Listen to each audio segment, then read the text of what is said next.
fighting is really what gave me my confidence back, dude. Like, fighting is really the key thing that got my confidence back. A2I, what is up? Yo! Do we remember Darius? Darius! Oh my god. So look at this. This series is all about reconnecting with the old friends who used to be doing videos with me. So I called back up with Darius, aka Turbo Time, but he switched his name for his YouTube channel to You Grow Now. You Grow Now. What is You Grow Now like all about? So, You Grow Now is basically about growth. It's more of, I was going to start a life coaching business. It's just real stuff from my experience. And what I love about Darius, real talk, is what he just said right there. The biggest thing about like video creations and all this stuff is our experience. Lots of people have gone through like a ton of shit, and I think you can take these experiences and really just put them out in the world to essentially just give something for somebody to kind of gravitate towards. So I talked to Darius before we started. He started professional fighting. That is huge. The dude's been fighting for how long? About 6.5 years. October will be 7 years. And that is exciting as fuck. 6.5 years of progression, training, working hard at it. And then that got him to be a professional fighter. He also got his bachelor's degree in psychology and sociology. Two of my favorite things, so I think that's dope. And then now he's working on his master's degree, and it's for psychology, but I think he wants to switch to mental health counseling. Yep. That's my favorite. Mental health counseling is exactly what I want to do. So it's just working on your actual mental health with people. That's one of the things that I feel we need the most in society, because so many people suppress stuff and whatnot. But somebody like Darius is going to help you release this and help you mentally. And he's just progressed a lot. And you know what's crazy about this? I'm not even just saying this, and I commend you a lot for this. What's crazy about this the most is that this girl just walked right in front of the camera. So what's crazy about this the most is that he did all this while being depressed. I'm ready. Depression. So how did you accomplish so much while being depressed? It started with a deep, deep self-hate. For the longest time, what drove me was the fact that I wanted to be better. What caused the depression? What caused the depression, I would say, I could trace that back to my childhood. Growing up with alcoholic parents, getting bullied at school, by my friends outside of school. At what age did you feel like when this really hit? Around 11 or 12. My mom first attempted suicide. Then that's when I started drinking myself. And wait, back up. You just said your mom first attempted suicide? Yeah, when I was 15. When you were 15? Yeah. So how old was she? 20. That was 2006. She was 49 when she attempted suicide. So when you were 15 and you heard your mom attempted suicide, what are the feelings of that? Oh, that was bad. I didn't hear it. I was there. Like your own mom? Yeah, I'm on my second OWI, and it's actually going into the topic I want to talk about. You never want to be on one of these. Right now, I'm on probation for my second operating while intoxicated, and this thing right here is called an interlock system, and it's annoying as shit. So you never want to be on that. Trust me, I know all about it, man. I drove all the way across the country to Florida Keys while having a blow up for 15 minutes. Yes. I hate them things, man. You asked where the depression came from. That was it. And then I started losing people. I was always fighting. I was always just getting fucked up, fighting at parties. Then I joined the military, and just people started dropping like flies. I lost one of my childhood friends to a heroin overdose. I lost another one to a pill overdose. Once I got back from active duty, I lost my cousin 3 months after being back. A few months after that, I lost my grandmother and my brother's mother-in-law a day apart. That's when I got my first OWI. because I call it the death weekend. It was viewing, funeral, viewing, funeral. How many were there? Huh? How many were there? 2 viewings and 2 funerals.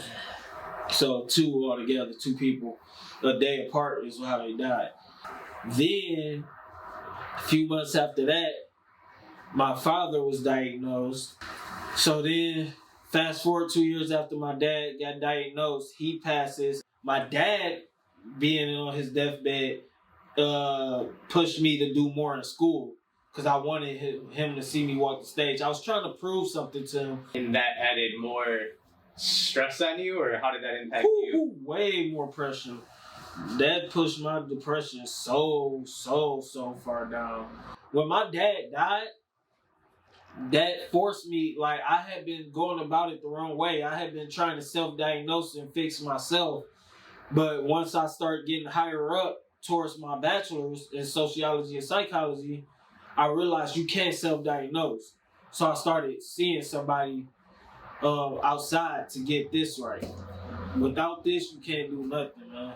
So a big thing, what I'm hearing you say is that when you already had stress, depression, and stuff from a hard life, and then you had people disapproving you throughout. Now you have the weight of not only yourself putting so much pressure on you, have your family and the closest people around you putting a lot of pressure on you. So what you did was you found something that you could put all your emotion into, which was fighting, right? Yeah. So just to simplify it, Yeah. finding a hobby to invest everything into, put it all into. If you just sit there and curl up in a ball and let it take over, you would be worse, do you think, or better if you just curled up in a ball and didn't do fighting? I would be so worse. So much worse. And I would either be in jail or worse. And that's coming from somebody who is still depressed. And that rolls me into the next topic where you are still depressed and you're still feeling this. But what we just spoke upon was if he curled up in a ball and just lay there and let the depression take over, he'd end up killing somebody or probably kill himself. And he chose not to do that. So that in itself is huge, which I think you should personally feel like, yo, I did good. Like, I did good not to do this. So you should give yourself credit. On top of that, you're working on your master's degree, even getting your bachelor's degree. Only, like, I don't know. I know everybody gets on me for my statistics and everything, but a generalized statistic is going to work in this scenario. Only about 12 to 20% of people in the country even get a bachelor's degree. So although you've been through a lot, there's 80% of people who haven't even got a bachelor's degree. So while you're feeling like you're behind or you're not good enough or you didn't do well enough because of your past and where you didn't do good, you're doing more than most people in society. Now you're working on your master's degree, which probably only 10% of people have got. And that's amazing. And how many pro fighters are there out there?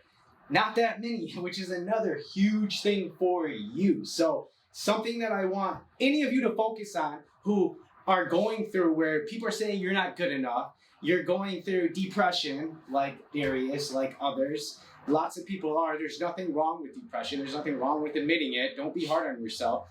Well, that's actually what I was going to talk about. So I started off talking about self-hate pushed me. There comes a point where that don't push you no more. You have to realize where you're at. It becomes a point where it's very toxic. And you have to calm down and realize where you're at and see that you're not in the bad off place. And it's easier said than done because I'm saying all this now, but if you would have listened to our conversation before that, I wasn't this positive. Depression is an up and down road. So I'm in the down right now, guys. I'm not gonna sit here and bullshit. I'm in a depression as we speak. But like you said, I'm not balling up in the corner. I'm forcing myself to be active and do things. And speaking to you, I'm able to look at the timeline and realize what switched for me. What switched for me was I started talking to a psychiatrist. I got on meds. I know a lot of people are anti-meds, but we were talking about it. The meds level me out. Lexapro. Yeah, I'm on Wellbutrin, Abilify, and mirtazapine. If I wasn't on them, my emotions would be through the roof, guys. Through the roof. These just level me out to a point where I can be rational or rationally think through some of my hectic thoughts, because this is always running for me. But I can tell just in the energy being given off that there's, when I first walked in and right now, there's a slight energy that's been lifted. So even for him, I believe that dealing with things in a certain way and kind of him reflecting on, hey, I'm not curled up in a ball. Hey, I did push through and get my bachelor's. I am working towards my master's. I am a professional fighter. I am going hard in so many areas. You know what?